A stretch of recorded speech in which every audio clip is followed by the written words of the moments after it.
Bismillahirrahmanirrahim. Assalamualaikum warahmatullahi wabarakatuh. Perkenalkan, nama saya Wafiatul Hidayah, NIM U2019-3020. Saya dari Prodi Bahasa dan Sastra Arab 1, semester 4, Fakultas Usuluddin Adab dan Humaniora di Universitas Islam Negeri Kyai Ahmad Siddiq, Jember. Di sini saya akan menjelaskan tentang fonem suprasegmental atau al-fonimat fauqa al-qat'iyah untuk memenuhi tugas UTS Ilmu Aswad dengan dosen pengampu Ustadzah Eni Zulfa Hidayah SSMPD. Sebelum kita membahas tentang fonem suprasegmental, kita akan membahas tentang fonologi terlebih dahulu, karena fonem suprasegmental itu termasuk pembagian dari fonologi atau yang disebut dengan ilmu aswad. Fonologi merupakan cabang ilmu yang membicarakan mengenai bunyi bahasa yang dapat membedakan makna suatu kata, atau ilmu yang mempelajari bunyi-bunyi bahasa tertentu menurut fungsi yang mampu membedakan makna leksikalnya. Nah, sekarang kita masuk ke fonem suprasegmentalnya. Fonem suprasegmental atau al-fonimat fauqa al-qat'iyah merupakan suatu arus ujaran, yaitu suatu runtutan bunyi yang sambung menyambung dan terus-menerus yang disertai dengan jeda singkat, keras lembutnya bunyi, rendah tinggi rendahnya bunyi, panjang pendeknya bunyi, dan sebagainya. Arus ujaran itu sendiri terbagi menjadi dua, yaitu fonem segmental dan fonem suprasegmental. Fonem segmental merupakan bunyi yang disegmentasikan. Bunyi segmental itu ialah bunyi yang dihasilkan oleh pernafasan, maju mundurnya lidah, tinggi rendahnya lidah, dan sebagainya. Sedangkan fonem suprasegmental itu merupakan bunyi yang tidak dapat disegmentasikan. Nah, secara umum fonem suprasegmental itu terbagi menjadi 4, yaitu tekanan, jeda, durasi, dan intonasi.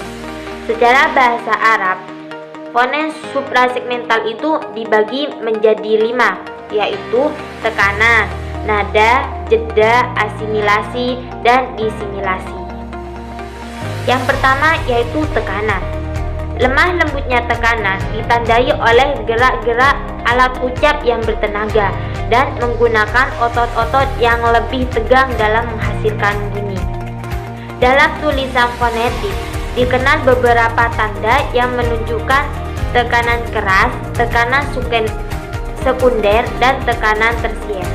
Suatu bunyi segmental yang diucapkan dengan arus udara yang kuat sehingga menyebabkan amplitudonya itu melebar, pasti dibarengi dengan tekanan yang keras. Sebaliknya, jika bunyi segmental yang diucapkan dengan arus udara yang lemah, maka amplitudonya itu menyempit, pasti dibarengi dengan tekanan yang lunak.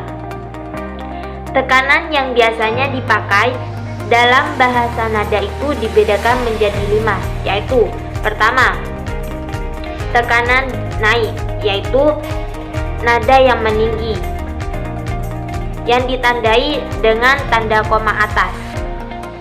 Yang kedua, tekanan datar ditandai dengan strip. Yang ketiga, tekanan turun, yaitu nada yang merendah ditandai dengan koma atas. Yang keempat, tekanan turun naik, yaitu nada yang merendah kemudian meninggi ditandai dengan V kecil. Dan yang terakhir yaitu tekanan naik turun, yaitu nada yang meninggi kemudian merendah ditandai dengan V kecil tapi kebalik. Contohnya, kata katib yang artinya penulis dan kata kitab yang artinya buku. Pada kata katib, K-nya itu termasuk suku kata panjang dan tibnya itu termasuk suku kata pendek. Kemudian pada kata kitab, ki-nya itu suku kata pendek dan tabnya itu suku panjang. Jadi ada suku kata pendeknya yaitu tid dan ki. Kemudian suku kata panjangnya itu kah dan tab. Kemudian yang kedua yaitu intonasi. Intonasi yaitu tinggi rendahnya suatu nada pada kalimat yang memberikan penekanan dalam kata-kata tertentu di suatu kalimat. Yang ketiga yaitu jeda. Jeda adalah suatu hal yang menyangkut pemberhentian bunyi dalam bahasa. Dalam bunyi segmental, dalam suku kata, kata frase, klausa, kalimat, dan wacana pastilah disertai dengan bunyi suprasemental pemberhentian di sana-sini. Antara bahasa yang satu dengan bahasa yang lain memiliki jeda yang berbeda-beda. Ada yang jedanya jelas dan ada juga yang jedanya tidak jelas. Menurut tempatnya, jeda dibedakan menjadi 4, yaitu yang pertama, jeda antara suku ditandai dengan plus. Yang kedua, jeda antara kata dalam frase ditandai dengan garis miring. Yang ketiga, jeda antara frase dalam kalimat ditandai dengan garis miring 2. Dan yang terakhir, yaitu jeda antara kalimat dalam wacana ditandai dengan pagar. Contohnya, kata atil-midu risalatan, siswa itu menulis surat. Pada kalimat tersebut termasuk kata dalam frase, jadi ditandai dengan garis miring yang menjadi kataba garis miring atil-midu garis miring risalatan. Dan yang keempat yaitu asimilasi. Menurut bahasa, asimilasi adalah persamaan atau kias. Menurut istilah, asimilasi adalah perubahan yang terhimpun dalam bunyi karena adanya kedekatan bunyi yang disebabkan oleh bunyi yang lain atau saling berpengaruhnya antar bunyi mengakibatkan ciri bunyi yang dipengaruhi menjadi berubah untuk menyesuaikan dengan bunyi yang dipengaruhi. Contohnya, mim ba'duh asalnya nun tapi diucapkan mim karena dipengaruhi iklab. Nun bertemu dengan ba dibaca mim. Asalnya itu min ba'duh, tapi cara bacanya itu diganti mim karena termasuk iklab. Mim ba'duh. Kemudian disimilasi. Disimilasi merupakan lawan dari asimilasi karena perubahan bunyi yang ada dalam urutan perkataan disebabkan adanya pengaruh bunyi yang berdekatan. Akan tetapi, perubahan yang berlawanan ini menjadi bertambah ketika ada perbedaan antara dua bunyi. Disimilasi adalah fenomena yang lebih sedikit terjadi pada bunyi daripada asimilasi. Contohnya pada kata immilun menjadi ammilun. Menukar kasroh dengan fathah apabila berdekatan dengan ya-mat. Biasanya itu terjadi dalam bahasa Arab Amiyah yang bentuknya itu fi'ilun diganti menjadi fa'ilun. Selanjutnya yaitu durasi. Durasi berarti panjang waktu relatif yang dipertahankannya alat-alat ucap pada suatu posisi. Bahasa-bahasa tertentu membedakan antara 2 atau lebih tentang waktu bunyi-bunyi bicara. Panjang pendeknya suatu bunyi bahasa menunjukkan lama waktu dipertahankannya posisi alat ucap. Tentu saja, panjang bunyi bahasa itu berbeda-beda. Dalam fonemik, biasanya ditanda titik 2 dan 2.2 itu pertanda panjang yang akan membedakan makna. Contohnya, pada kata katabah, K.2 tabah, pengucapan konsonan K dengan menggunakan rentang waktu.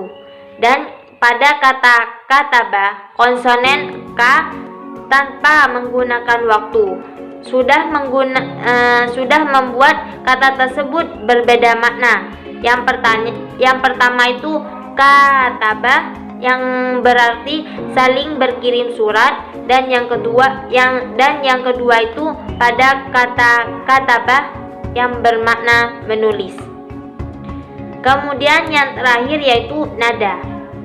Nada berkenaan dengan tinggi rendahnya suatu bunyi. Bila suatu bunyi segmental diucapkan dengan frekuensi getaran yang tinggi, tentu akan disertai dengan nada yang tinggi. Sebaliknya, jika diucapkan frekuensi yang rendah, tentu akan disertai dengan nada yang rendah. Nada ini dalam bahasa tentu bisa bersifat fonemis atau formenis. Dalam tulisan fonetik, nada biasanya ditandai dengan angka yang jumlahnya bergantung pada keperluan pemberian.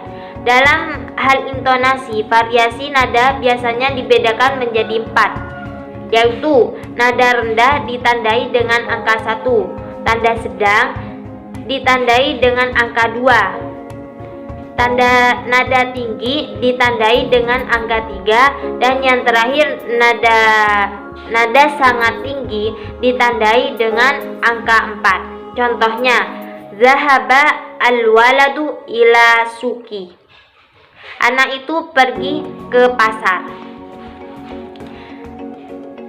Zahaba, za itu 3, berarti tinggi. Zahaba, za itu 3, ha itu 2, ba itu 2. Al-waladu, waladu, wanya itu 2, 3, ladu 2. Al-suki 3, 1. Kinya itu rendah. Mungkin hanya itu dari saya. Apabila ada kata yang salah atau ada penjelasan yang kurang jelas, mohon maaf sebesar-besarnya. Wassalamualaikum warahmatullahi wabarakatuh.